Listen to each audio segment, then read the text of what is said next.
A tube of length L is filled completely with an incompressible liquid of mass capital M and closed at both ends. The tube is then rotated in a horizontal plane about one of its ends with a uniform angular velocity omega. The force exerted by the liquid at the other end is. सुनो आप, मान लो कि एक pipe है ये. अब एक बात बताओ, ये जो पाइप है इसके अंदर पानी डाला हुआ है, पाइप के अंदर ये ट्यूब के अंदर यहाँ से बंद है, ये यहाँ से बंद है. आप इसको आप घुमा रहे हो ऐसे, ये मान लो इधर से भी बंदी है और आप इसको ऐसे घुमा रहे हो. एक पानी की ट्यूब है और उस पानी की ट्यूब को ऐसे ऐसे किसी एक्सिस के ऊपर घुमाया जा रहा है. तो एक बात बताओ, ये पानी इसके अंदर ही है, ये पानी बताइए इस दीवार पे एक फोर्स लगाएगा नहीं लगाएगा? और ये दीवार भी इस पानी के ऊपर एक फोर्स लगाएगी. एक बात बताओ, अगर मैं यहाँ छेद कर दूं पीछे तो सारा पानी बाहर निकल जाएगा नहीं निकल जाएगा? तुरंत निकल जाएगा. इसका मतलब ये पानी बाहर आना चाह रहा था, तो इस पानी को बाहर आने से कौन रोक रही है? दीवार. ये जो वॉल है पीछे, अब वास्तव में ये जो पानी है अंदर का, ये भी सर्कुलर पाथ पे घूम रहा है. पूरा पानी किस पाथ पे घूम रहा है? सर्कुलर पाथ पे. तो इस पानी की डायरेक्शन को बदल कौन रहा है? तो यहाँ इस दीवार से जो नॉर्मल डायरेक्शन लगेगा ना, जो दीवार अपना फोर्स लगा रही है ना, वो इस पूरे पानी की डायरेक्शन बदल रही है.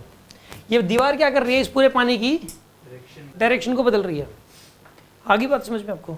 ये पानी जो है इसको घुमा कौन रहा है? बताइए डायरेक्शन कौन बदल रहा है? दीवार फोर्स लगा रही है. अब इसने यही पूछा है कि the force exerted by the liquid on the other and. या तो ये कह दो कि ये लिक्विड इस दीवार पे कितना फोर्स लगाएगा इस वॉल पे, या जो ये वॉल है ये इस पानी पे कितना फोर्स लगाएगी. एक ही बात है. बात समझ आ गई आपको? इसका जो आंसर है वो क्या बताइए? इसका आंसर है ml/2. मैं अभी प्रूव कर देता हूँ इसका कि कैसे आया, बट आप ये रिजल्ट याद कर लो. पहली बात तो ml/2, ये चीज़ बहुत काम की है.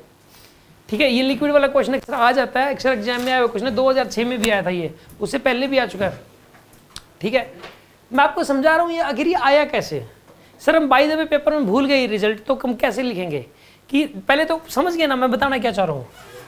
एक पाइप में पानी भर दो आप और उसको घुमाओ, तो घुमाओगे तो वो पानी सर्कुलर पाथ पे कौन घुमा रहा है? सर्कुलर पाथ पे ये दीवार घुमा रही है.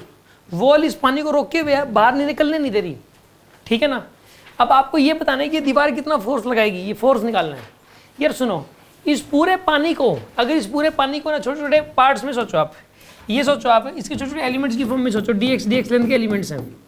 ठीक है ना? यहाँ से अब एक बात बताइए, हर जो छोटा छोटा एलिमेंट है dx का, ये बताइए वो अलग अलग स्पीड से घूम रहा है कि नहीं घूम रहा? अलग अलग स्पीड से घूम रहा है. तो हर पीस को अलग अलग सेंट्रीपिटल फोर्स की रिक्वायरमेंट है, क्योंकि सबकी डिस्टेंस भी अलग अलग है एक्सिस ऑफ रोटेशन से. यार सुनो, फॉर्मूला क्या होता है? सेंट्रीपिटल फोर्स की रिक्वायरमेंट क्या होती है वैसे? किसी इस तरह से इस पीस को कितना चीज़ का मास है, मान लो dm, इसकी जो डिस्टेंस है x ω². तो यहाँ पर मान लो एक पीस है ये वाला, ये पीस यहाँ से x डिस्टेंस पे है, तो ये dx लेंथ का पीस है. x डिस्टेंस पे है, dx लेंथ का पीस है यहाँ पर ये. ठीक है, अब इसका जो मास है वो dm है. इस पीस का मास कितना है यहाँ पे? dm. और इसकी लेंथ कितनी यहाँ पे? dx है. इस वाले पीस को घूमने के लिए कितना फोर्स चाहिए? dmx ω². इतना फोर्स चाहिए. अब हर पीस के लिए x की वैल्यू अलग अलग है. हर पीस के लिए x की वैल्यू क्या है? अलग अलग है. तो हर पीस को अलग अलग चाहिए, तो सारे पीसेस को जितना फोर्स चाहिए ना घूमने के लिए, उतना दीवार प्रोवाइड करवाएगी. तो ये निकालना है कि ये दीवार जो है ना, इन सारे पीसेस को घूमने के लिए कितना फोर्स चाहिए. इस जगह पे ये वाली पोजीशन है x = 0 और ये वाली पोजीशन क्या बताइए? x = L. ठीक है ना? इसको इंटीग्रेट कर दो 0 से लेके L तक, आंसर आ जाएगा आपके पास. इस फोर्स की वैल्यू निकालनी है 0 से लेके L तक कितनी हो जाएगी. इसी को इसको ना ये फोर्स की नेट फोर्स निकालना है ना आपको. ये तो DFC का फोर्स था छोटा सा, इस पीस को जो फोर्स चाहिए दोनों तरफ इंटीग्रेट करो तो नेट सेंट्रीपिटल फोर्स जो चाहिए होगा वो आ जाएगा. देखो dm को क्या लिख सकते हो? m/l × dx लिख सकते हैं ना, क्योंकि L लेंथ का मास है m, एक यूनिट लेंथ का मास हो जाएगा m/l और dx लेंथ का मास कितना हो जाएगा? m/l × dx हो जाएगा. तो यहाँ पे आ जाएगा m/l × dx × x × ω². ठीक है ना? इतना फोर्स चाहिए और इसको इंटीग्रेट करना है आपको 0 से लेके L तक. तो इसको इंटीग्रेट करके आंसर आ जाएगा. सोल्व करो. m/l ω² x dx 0 से लेके L तक, तो क्या आंसर आएगा? m ω²/L × L²/2. यहाँ पे क्या आएगा आंसर बताइए? ml ω²/2. हो गया प्रूफ.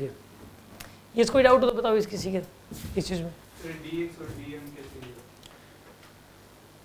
आप एक काम करो, जो 11th वाले जो जिन्होंने ये टॉपिक नहीं पढ़ रखा वो एक बार रिजल्ट याद करो, ठीक है, वो बाद में बता देंगे, ठीक है, ये इंटीग्रेशन वगैरह कि एक छोटा सा एक ना पानी को घुमा रहे हैं हम लोग, या एक बाल्टी के अंदर पानी डालो आप, और बाल्टी के अंदर पानी डाल के आप ऐसे ऐसे घुमा रहे हो आप, यार ये लो यार, अब क्या मतलब जो है, अब देखना ये पानी इस तरफ नहीं आएगा,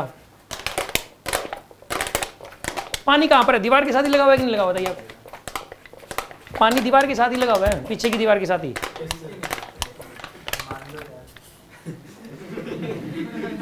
मान क्यों लो यार, लगा हुआ है, बेइज्जती कर रहा है, अब ध्यान से देखना,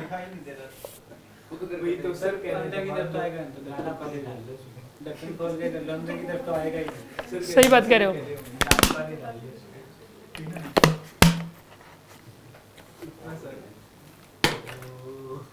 बिल्कुल सही कह रहे हो। और मैं इस पानी को पूरा इसको भर के फिर भी घुमाऊंगा ना तो ही पानी बाहर नहीं आएगा। ये लेके ना एक बच्चा, हर्ष लेके आओ एक बच्चा, पूरा भर लाओ, पूरा भरोगे सर, यहाँ तक भर लाना, पूरा भरोगे निकलेगा सर, नहीं निकलेगा पानी। नहीं सर मैं पूछ रहा हूँ कि डीएम और डीएक्स कैसे माना है? पूरी रोड का मास है m, पूरी रोड का मास कितना है, पूरी रोड की लेंथ है l, पूरी रोड की लेंथ कितनी है, और ये छोटे छोटे पीस है, इनकी लेंथ कितनी है, dx dx dx dx, इन सब की लेंथ कितनी है, ये dx का मतलब है वेरी स्मॉल लेंथ, और इनका मास है dm dm dm dm, कितना मास है इनका, तो l लेंथ का मास हो गया m, यूनिट लेंथ का मास कितना हो जाएगा m बाई l, तो dx लेंथ का मास कितना हो जाएगा m by l into dx, तो ये dm की वैल्यू यही है, इसका मतलब जो छोटा सा पीस है उसका मास जो है वो वास्तव में इतना हो जाएगा m by l into dx के बराबर, तो मैंने dm की जगह m by l dx put कर दिया बस, और dm इस छोटे से पीस का मास है और कुछ भी नहीं इसके अंदर, ठीक है।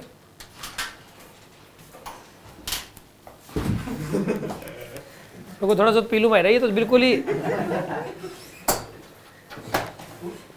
देखिए, आप बोतल पूरी भरी है कि नहीं भरी हुई, बोतल पूरी भरी हुई है, अब देखना आप कम कहाँ कर दी, हल्का सा है तो बिल्कुल ही किनारे तक, मतलब कितना दिल छोटा है ना। सुनो आप ध्यान से, करते हैं इसको, यार मेरे फिसलना है, विश्वास ही नहीं सर, रुको एक बार, सर पूरा विश्वास है इसलिए वीडियो बना रहे हैं। ये क्या है? पानी दिखेगा नहीं। अबे ये टिश्यू पेपर है, ये गीला हुआ, अगर ये गीला हुआ तो हाँ ये गिला हुआ तो बिल्कुल सही बात है, ये गिला हुआ तो बस ठीक है, गीला क्या पानी बाहर आएगा यार, ये कब तक रोक लेगा पानी को यार। लो लो मैंने ना एक काम किया, ये लो, ये लो आप, क्योंकि ना मेरा हाथ फिसल रहा है ना, सुनो ये लो, रुको, ये देखो आप, ये थोड़ा सा पानी कम करते ही तो इसने बोलना शुरू कर दिया था, ऊपर तो टिश्यू पेपर नहीं लगा हुआ ना, ऊपर से तो बंद नहीं है ना, अब देखना आप,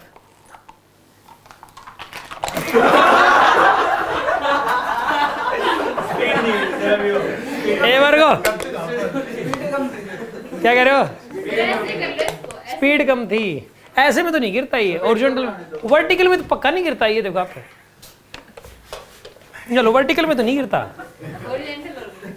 ओरिजेंटल में स्पीड नहीं बन पा रही है ना, ये देखो वर्टिकल में कहाँ गिरा ये, ठीक है ना, और ओरिजेंटल में भी नहीं गिरेगा, देखो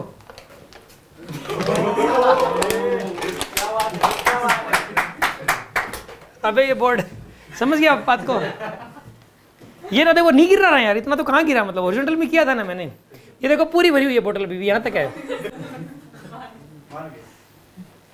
अब एक बात बताओ, जब इसको आप ऐसे ऐसे घुमा रहे थे तो इस पानी को सर्कुलर पाथ पे कौन घुमा रहा था, पानी को सर्कुलर पाथ पे कौन घुमा रहा है ये बताओ। ये जो दीवार है ना पीछे से, ये जो पीछे से वॉल है ये वाली, ये लगा रही है फोर्स। जब ये पानी जो है, ये जब पानी ऐसे था, ये था जब ऐसे था, बंदी कर दो ना इसे बढ़िया, तो